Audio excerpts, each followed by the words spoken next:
In a little self-deprecating way, he goes, well, at least I get to play first if I'm in the loser's bracket, where I will probably just only be playing against Esper control decks or mid-range decks. Right, the play, of course, very important in that mirror, and really in all matchups, let's be real here. Let's get underway here, though. Game number 1 between our two players. Nathan Steuer yesterday had a very up and down day emotionally, lost his last round. He thought that that meant doomsday for him making the top 4, but as it turned out, he actually had the best tiebreakers out of all the players with 9 wins, and he found that fourth slot in the top 4. How do the hands look here, Paul? Straight away, I see Make Disappear there at the ready for Eli. Yeah, Make Disappear, likely just countering anything that you can. So gonna go ahead and use that there. Of course, the removal spells that Eli has in hand can be used for other cards.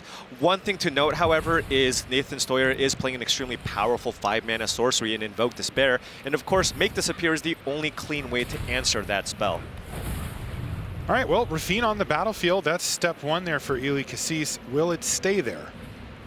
Yes, it will. Fable the Mirror Breaker is going to be the only reply here from Nathan. Very powerful card, but boy, once you leave Rafine on the battlefield, things can get very bad very quickly. And immediately right here, this is kind of the big decision point that people had to make when preparing for this tournament. Do I want to play Rafine as my 3-drop of choice, or do I want to go with Fable of the Mirror Breaker here? So great draw here from Eli. You have the turn 3 Rafine. You do have a removal effect here. You can kill the 2/2. Probably want to kill the 2/2 here because Nathan, if he draws a land, plays a land, and makes a treasure token, boom, that's Invoke Despair. There is a question of timing here for Eli Kassis. He also does have 2 different spells that he can cast to kill that token. One of them more flexible, could kill Fable of the Mirror Breaker. It's also more mana efficient if he does it now. And he's going to go for Mirror Breaker here. Interesting. Thinking long term. Thinking long term because, of course, Reflection of Kiki extremely powerful. However, if Nathan drew an untapped land there, that would have opened the door for an Invoke Despair, which would have cleanly dealt with Rafine Scheming Seer and drawn Nathan Steuer 2 cards. Saw a little grimace there from Nathan as he misses his land drop here, even with that treasure token. Can't put it on the stack, but blue source. Here's Corpse Appraiser. Needs a blue source here to keep up Make Disappear. We see Eli Kassis with AO, the Dawn-Sky, in hand. Oh, he didn't find it. He found Sulphur Springs. That does let him cast Blood Tithe Harvester, but now we can see AO the Dawn-Sky here for Eli Kassis. Things lining up well for Eli. Yeah, absolutely. And if you're AO the Dawn-Sky is a card that's increased in numbers. You've seen some people start with 1, and then I believe Eli's playing 3 copies of this in his deck. And you're correct. It's kind of the mid-range Mirror Breaker, right? Because you have this incredible threat. It's a large flyer. It's got vigilance, right? So it doesn't run into opposing Wandering Emperors. And then if you kill it, well, guess what? I can find a Shieldred. I can find another Rafine. I can find a Wandering Emperor. No attack here from Rafine. Eli respecting the board state that Nathan Steuer has built out and happy to just sit back on his value creatures at this point. 5 toughness and 4 toughness over there for Eli Kassis means that a Braid's going to need to be combined with something, and Cutdown doesn't have any targets at all right now. Yeah, Nathan likely just going to fire off this Invoke Despair. So if you're Eli, actually an interesting decision here, right? Because do I want to keep the Rafine in play and continue getting some value by attacking and conniving, or get the value from AO? Right, exactly. I mean, if you sacrifice the AO now, just a good shot to find another really strong threat, something like a Shieldred here, for example. He is going to get rid of Rafine and keep the bigger creature, AO the Dawn-Sky, on the battlefield. This will also mean he doesn't take any damage this turn. Yeah, and the nice thing about AO is it allows you to kind of play offense and defense, right? Because it has vigilance. It goes, I'm going to attack, you attack me back, my creature is bigger. If you use an Abrade and lose your creature to try to kill this AO, well, I'm still going to get value. Right.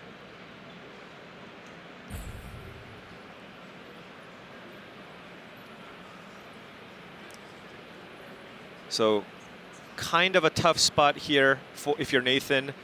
Don't have an extra mana source here, so no, you can consider just attacking with everything.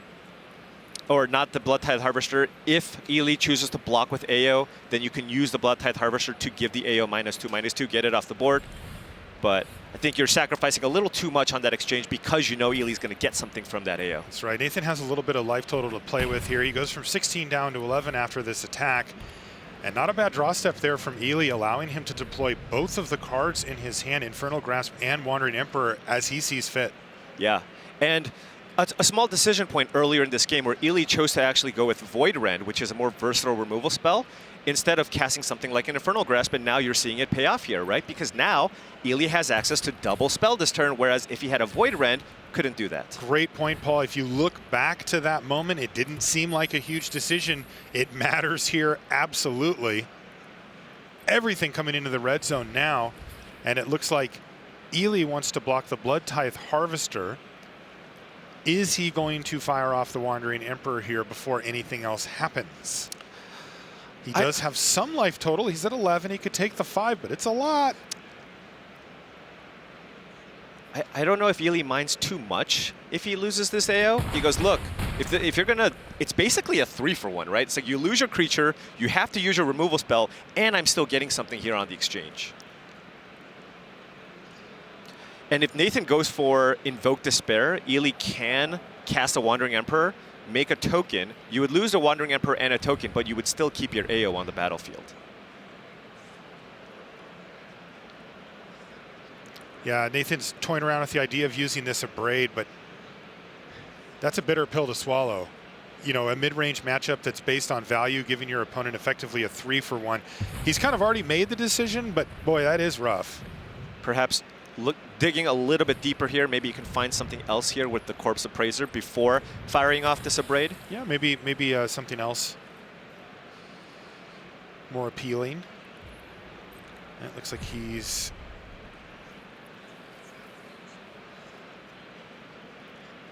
setting himself up with a land, a Shipwreck Marsh. Okay, can still cast Invoke Despair if... No, he doesn't. That is not a treasure token. That is a blood token. Indeed. And Nathan also has Make Disappear here. So if Eli chooses to play a Wandering Emperor, Nathan can counter it by casting Make Disappear and sacrificing one of his creatures. So a lot of it's just going to come down to what Eli Kassis gets off this AO. Yeah, it is. And usually you get some pretty nice stuff, but there's, of course, always that possibility. Yeah, I mean, you're digging pretty deep. Of course, you can also find multiple 2-drops, which is something that we've seen before, because, of course, it's you get to search for anything with a converted mana cost 4 or less, but you can combine. All right, Nathan Steuer's going to take his medicine here, cast Abrade on AO that already ate a creature. Now the trigger's going to go on the stack. All right. And let's see what Eli Kassis can find with this AO, the Dawn Sky. Oh, Sheoldred or 2/2-drops. Which one would you like? Couple of solid options here. Having multiple creatures in play allows you to play around something like an Invoke Despair, getting a lot of value here, and that's what Eli's going for here, thinking that there's a good shot Nathan has another removal spell for just the Sheoldred. That's right. Smart play there from Eli Kassis. Now are we going to see Wandering Emperor? As you mentioned, Nathan Steuer pretty incentivized to just use Make Disappear. He would lose one of these creatures anyway, but instead there'd be a Wandering Emperor with a loyalty on it, and you may as well use Make Disappear to make that go away. He's got a lot of mana in play already. Perhaps maybe you want to throw away the 2/2. The 3/3s are just sized well against what Eli has on the board, right? You got a pair of 2/3s in play. The 2/2's just not going to do a great job of attacking in. However, you know, having a 2/2 in play with the ability to just keep making treasures every turn, that's also something that Nathan could value. Yeah, he has that Invoke Despair in hand, and that's the type of card that is very mana intensive. It costs 5. It's expensive, but also quadruple black mana is no joke. And we get to see a nice little bit of innovation here from Eli Kassis, his team playing 2 copies of Ludovic, Necrogenius. Not quite a combo with the Denic that's in play. It's a little awkward. But if the Denic wasn't in play, a very powerful late game option. We'll also note Eli's life total down to 4. There's a backup Denic, not really what you want to see. Oh, excuse me. I believe it doesn't target. Okay. You choose the cards to exile. You're correct. This is a great place to dump a bunch of mana in the late game, though, Paul. Ludovic Necro Genius is going to be able to become a 4/4, and it will get an extra +1/+1 counter at least. If not, no, it'll get 2, and it can become one of these creatures. Yeah, how about an extra? I don't know what you want, actually. They're both great. Yeah. I could see arguments for either. If you go with the Rafine, okay, you can gain some extra life, right? If you want to put some triggers onto the Denic. But instead, it's going to be AO. This does create a very fast clock, and of course, a favorable board state here for Eli. All right, so what can Nathan do here? We can go cut down on the Denic, then you cast Invoke Despair, right? You kill the AO that's in play, and Eli will take 4 damage from the Invoke Despair, going down to 2. But Eli is very likely to find something off this AO. That's right. So this 2/2 probably won't be enough to get it done. I think that's probably the line that Nathan has available to him here. And Nathan can leave back this Goblin during all of this as well, right?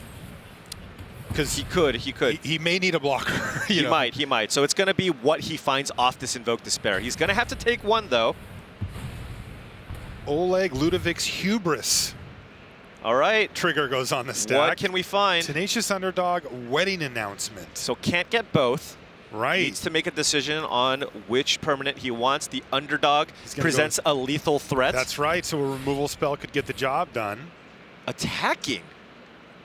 Oh, of course. Eli's also down to 2. And Eli cannot blitz in the Tenacious Underdog because he's down to 2 here. Oh my Jeez. God. And the Shieldra, the Apocalypse in hand for Nathan. Ooh, Takanuma. Can that get back something good? Because I'm looking at Shieldred. Right. Go. If Nathan just plays a Shieldred, that's it here for Eli Kassis. And you see right there one of the main reasons to play Grixis, right? It allows you. Nathan has skewed his mana base so he can cast that extremely powerful sorcery and Invoke Despair. Is there anything Eli can do here? Invoke Despair anyway. Invoke Despair anyway will just get it done. He has it on easy mode, but he had it either way. 2 different cards that would just kill Eli Kassis straight away, and that's a good game from Eli heading over to Nathan Steuer. Game number 1 in the books here to kick things off for our top 4 Sunday here from the World Championship. Nathan Steuer up 1-0. Now after sideboard, I think you're going to see Eli board in a way where he's not going to leave himself as vulnerable to the Invoke Despair. That is one of kind of the reasons to play Grixis and one of the ways you can get ahead of this Esper matchup. And you can see those multiple copies of Rona's Vortex coming in out of the Grixis sideboard. It's a little bit slow, right, in terms of, it's a 4-mana removal spell, but it is one of the few clean answers to AO, which is the card that Eli wants to use to kind of go over the top. Yeah, any type of exiling or putting on the bottom of library effects are definitely at a premium in a matchup like this. Interestingly, in the Esper Mirror, you don't see many of them. The cards that bring you the value kind of bring the value every time. But Nathan, having switched over slightly towards Grixis midrange, well, he's got a few other things available to him. Yeah, absolutely. Yeah, and I mean, I think another card that really shines in this specific matchup is Corpse Appraiser. Mm-hmm. So you have other mid-range decks that maybe don't play as many of the 2-mana creatures, but the Esper mid-range deck, you're heavily incentivized to play lots of 2-mana creatures because, what you want to be doing is curving out so that you have lots of creatures in play by the time you play Rafine. So you want to go 2-drop into Rafine, into something else. And as a result, Nathan has a lot of cheap removal.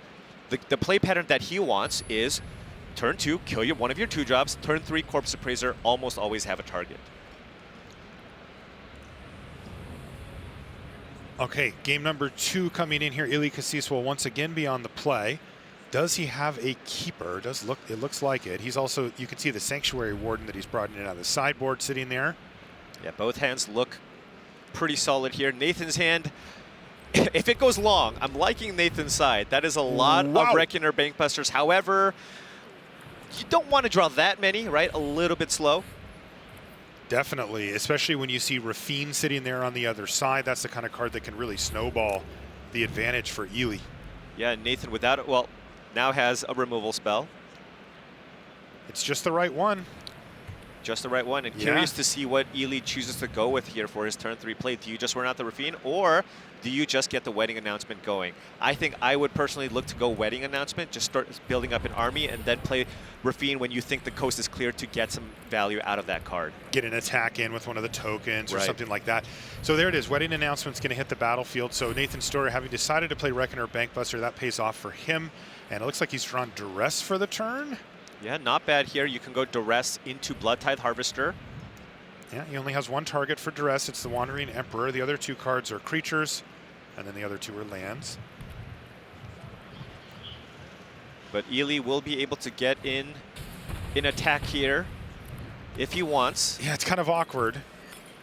See what I don't think he wants to ditch the Sanctuary Warden, but that is true. Oh, another wedding announcement. Game plan acquired here for Eli. Just playing the long game here. Yeah. I mean, Grixis decks generally have difficulties dealing with enchantments. Invoke Despair really the only way that Nathan has. So you get these wedding announcements going, make an army of tokens. I don't believe Nathan has a ton of sweepers in his deck, right? You know, the Grixis deck is really great because it has a lot of great spot removal, lots of good options to kill cards like Rafine. But if you just go wedding announcement, it's a really tough battle to fight. That's been good for a long time. You see Nathan Steuer recognizing, hey, this is a problem. I'm going to cash in one of my harvesters, and it's going to serve dual purpose here. It gets to take out a token, but also become food for the appraiser.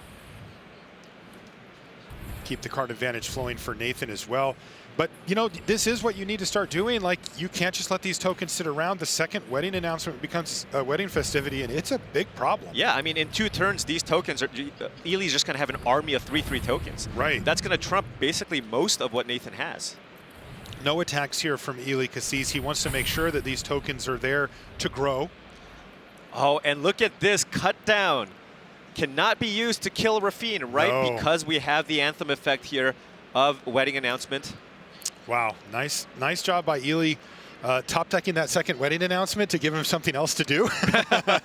Because now his Rafine is clear of cut down, and it looks like cut down's best option is a token. And Womp. the thing is, it's only going to be good for one more turn, right? Because all of a sudden, next turn, you're going to have a bunch of 3/3 tokens. Rough spot here for Nathan Steuer. I tell you, when you're in Eli Kassis' spot and you're this far ahead on board, every time that Reckoner Bankbuster gets activated, you're breathing a sigh of relief. Yes, you're falling behind technically in the long term, but if there isn't a long game, then those cards don't matter. And in fact, a Bankbuster is going to get pitched here to a blood token just to kind of show you the mind state here of Nathan Steuer. And by the way, just a snapshot on the turn, he's done nothing. Right? He paid 2 mana to draw a card, paid another mana to cycle 1 away, but he hasn't affected the board at all, and he's way behind here. Yeah, and then Eli, this turn, will be able to just deploy kind of the one of in a sideboard meant specifically for these types of matchups. That Sanctuary Warden, extremely powerful creature. That's a lot of cards. Discard 5 cards. Well, okay. Got to loot away a bunch of lands that he does not need. Yeah, that's the only good news for Steuer is that only one of those actually makes the Rafine bigger. Right. But a massive attack coming in for Eli Kassis, down to 7, falls Steuer, and he needs to find a way to stabilize next turn, or we're going to be done here. Yeah, and it looks like Eli respecting Make Disappear here and just going for a Kaito Shizuki here instead of the Sanctuary Warden. Sanctuary. Yeah. And Eli can't just choose to draw a card here. He does have an army, or just could choose to just make a 1/1 unblockable and just continue applying pressure here to Nathan, who's at 7. I mean, when you're looking at Nathan on his side of the board, he's got that Bankbuster. You just want to end this game sooner rather than later. Absolutely. And you can see that that looks like what's going to happen. Cut down the ninja token. Yeah, and this Liliana looking very, very awkward here against an army of just 1/1 tokens, or excuse me, 3/3 tokens now. Right. Can I get you an upgrade on that? Yep.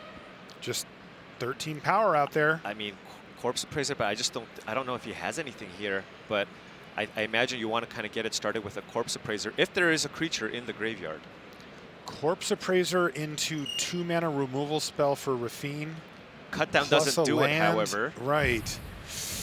Liliana just to kill a 3/3? That leaves you dead currently. Yeah, you have a blocker, but yes, if you play the Corpse Appraiser, that gives you 2 blockers. Right. Maybe just bluffing a removal spell here is the only option for Nathan Steuer. But I just can't see why Eli won't just go ahead and attack. And now, also a little more insurance with that Plaza of Heroes, right? You play this out, and now you know that Rafine cannot die to an Infernal Grasp. So I think Eli just has all of his bases covered here. If Nathan has a removal spell for a 3/3, not the end of the world. Ooh, and going for the Blitz here too, maybe? Yeah, that would add an extra layer of insurance. If Rafine plus any other creature hits, the game's over. But it looks like Eli's just going to send in the team. Right, and also if you went for the Blitz on the underdog, then you wouldn't have the protection of ability of the Plaza of Heroes. Right, so you have to give up something. Just Lethal Flyer, maybe, right?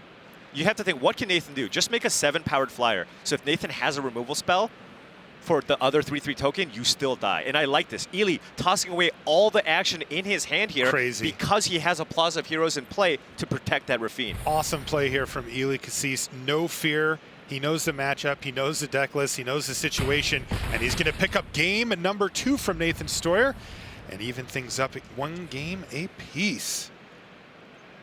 He said this was the matchup he didn't want, but he certainly found his way through it there thanks to really that second copy of Wedding Announcement.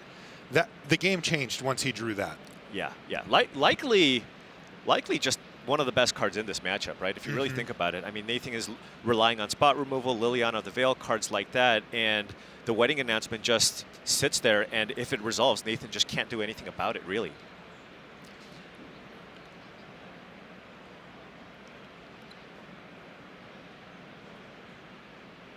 I think these Bank Busters are going to be a little more effective on the play. You're not going to have as much pressure that you need to face.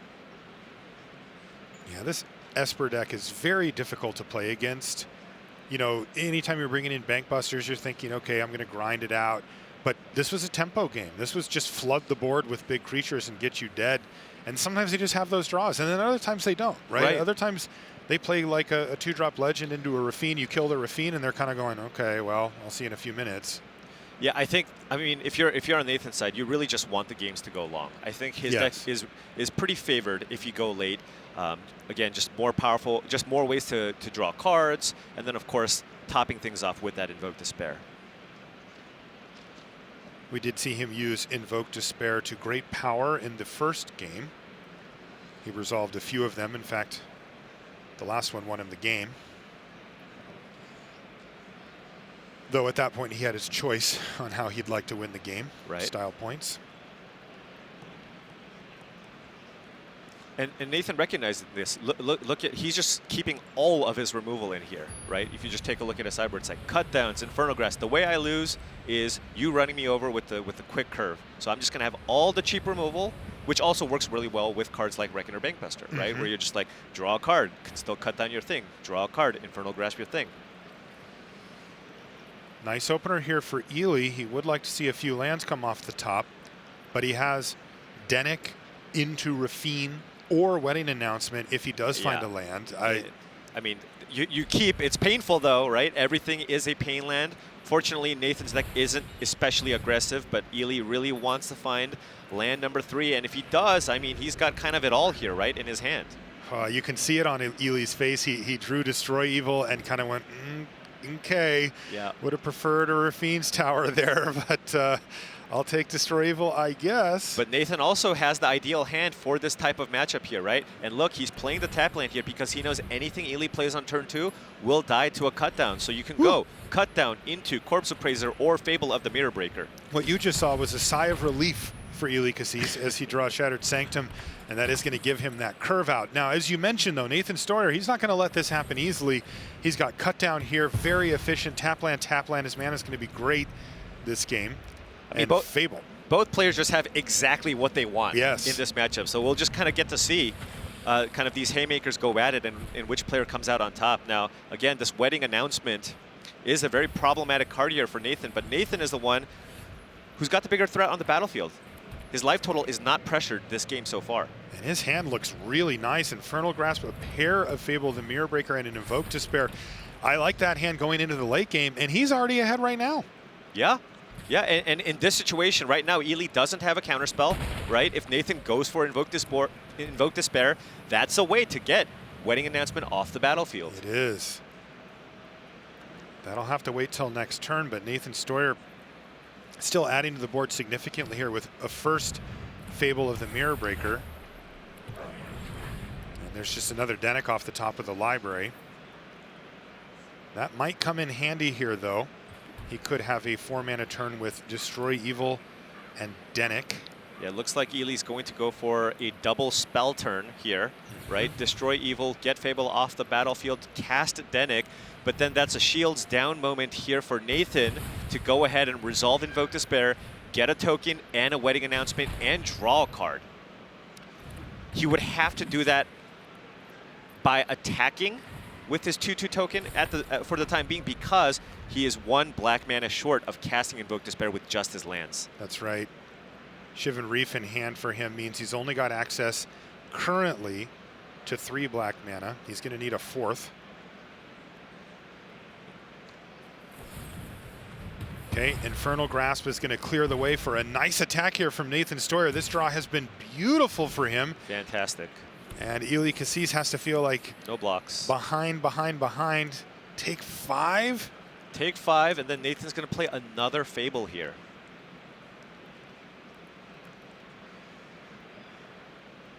Huge pressure from Steuer. Now, however, on the following turn, Eli's going to have to lean heavily on this Wedding Announcement, right? We're going to have 3 2/2s as blockers, but we know that Nathan does have that Invoke Despair, which is going to be huge if Eli cannot find a counterspell or a duress for the Invoke Despair. He hasn't yet. He could Desperation Rafine here, but it's getting really sketchy now for Eli Kassis. Could also just pass, right? If you have 5 mana, perhaps Nathan just doesn't go for the Invoke Despair. Sure. Thinking, okay, well, the cards you could have are Wandering Emperor, Removal Spell, or Counter Magic. Yeah, and you know, Nathan has a Reckoner Bankbuster in hand, and maybe he just says that's fine. Oh, man. So if Eli goes for the main phase Wandering Emperor to play around counterspells from Nathan's side, Eli will be able to deal with Corpse Appraiser. However, if Nathan untaps and casts Invoke Despair, boom, Wandering Emperor down, blowout. boom, Enchantment down, boom, token down. Eli will only have 2 1/1 tokens left on the battlefield. Oh my goodness, what a blowout. All 3? I don't know. I mean, he could also just make a token. But I think he wants to just kill a Corpse Appraiser. Yeah. Okay, so this Invoke Despair will be very, very strong here from Nathan, getting 2 problematic permanents off the battlefield and a token. Can Sanctuary Warden get Eli Kassis back from this point is now the question. Yeah, that is a great question here. It's going to be tough. I mean, we're also getting a reflection of Kiki Jiki next turn. Eli's going to take at least 2 damage this turn. Boom, boom, boom. This is just destruction in the form of Invoke Despair. No cards needed there for Nathan. Now he can send in both of the goblins, and life totals are becoming an issue here as well. Eli's already down to 10, falling to 8. Yeah, going down to 8. We'll be able to play a Bankbuster this turn and activate it to find a card. And I mean, Eli wants a land, no land, but can double spell this turn. It's going to be painful. Still, it's a good double spell. It is a good double spell. It's going to cost Eli 2 life. However, having that Denic in play means Nathan doesn't have a good attack here, right? Can't attack with the 2/2 anymore, so going to need to find additional removal spells here. But lots of draws here. We have that Bankbuster in play. Can find a card this turn, and then we'll find a card. We can find 2 more cards on the following turn. Okay, so that's a removal spell. Good start. He also could just crew the Bankbuster, right? He could, might be interested in just continuing to draw cards. Just to try to go long game.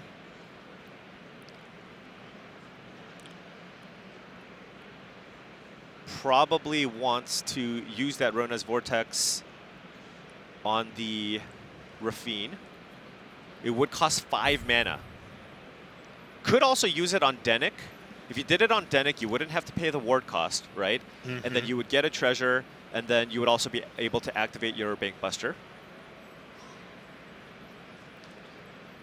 And with Eli at 6 life, the question is, does he really want to attack, right? If you kill the other creature on the battlefield, your only creature in play is a Rafine.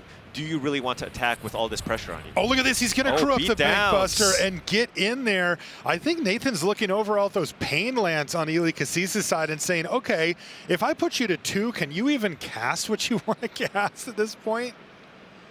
And wow. Now Eli going, well, do I want to gain some life? Right, I could chump block with Denick, go up to 8. I don't think just blocking with Rafine is a winning play here. Does not feel like it.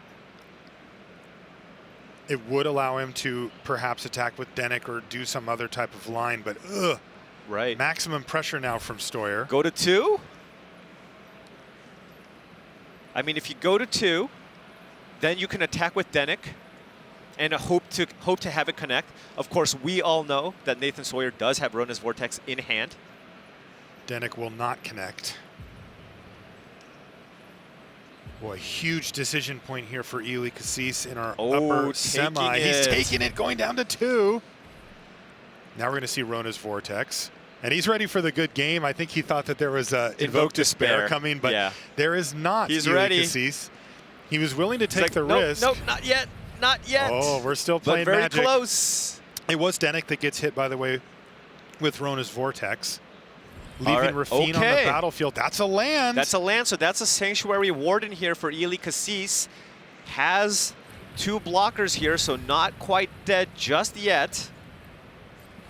Oh boy, this is some real sweat time here for Eli Kassis. Gonna remove a counter here. Okay, clawing back in. Is one way he could get back into this game, but it's gonna need some time. Now, if Nathan just at any point draws Invoke Despair, that'll get it done. Infernal Grasp not quite good enough here. Eli's like resigned himself. Look, if you ever draw it, I'm dead. I'm just ready for the good game. But right now, it is not over just yet. He's got it up. He's got it ready. Eli Kassis. Drawing a card. And it's just a Xander's Lounge. He's still got the good game at the ready, but it's not that time, Eli. No, not just yet. And that Shieldred, too. I mean, Nathan does have an answer, but right now, he's probably looking to target a Rafine here. Right. Can't kill the Sanctuary Warden, as it does have a shield counter. Right. Can kill Rafine. And oftentimes you want to use a removal. After sideboard, it gets kind of tricky because both sides get to play more counter spells. So a lot of the time, if your opponent's tapped out, you want to just use your removal spells when they're tapped out. Eli Kassis still hovering over a good game, but it is not, in fact, good game. Yeah, and that way Infernal Grasp is gone. That means that if Shieldred could live, we could see Eli Kassis' life total start to climb higher and higher. Ooh, Kaito Shizuki here as well, but he doesn't have enough mana for both, so he's just going to go with Shieldred the Apocalypse. Right, so he's not drawing cards just yet. Now, he can play the Shieldred first, then attack with the Warden, which would draw him a card and make him a 1/1. Cash in the token. Right, which would then let him gain 2 life. Right, so then your board's Shieldred, 2 tokens, and you go up to 4. And then if you find another land that doesn't deal damage to you, you can run out Kaito, draw another card to gain an additional 2 life. This could snowball very, very quickly here for Eli Kassis. Are we attacking? We're at 2? He should, because he gets the 1/1 Citizen as well. You get the 1/1 Citizen, and you have the opportunity at drawing the land to play that Kaito. Huge upside to an attack here. Also, just putting yourself at 4.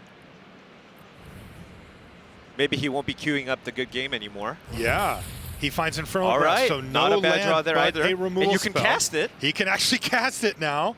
Also, let's not forget, Sanctuary Warden is huge. It's a 5/5 flyer. But remember, Invoke Despair still gets it done here for Nathan.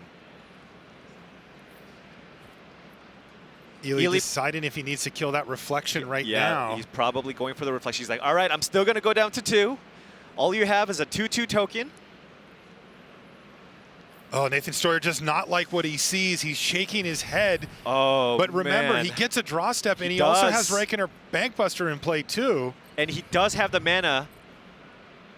Even with the Bankbuster, you can play the Takenuma, attack Witcher 2/2, and then Invoke. and cast Invoke. Oh, but he has to find it. But he cast 1 and he shaved 1, so he has 2 left in his deck. He's going to make a copy, but that will go away on end step here, because that was second main phase there for Eli Kassis. What can he find off the top? It's a Haunted Ridge.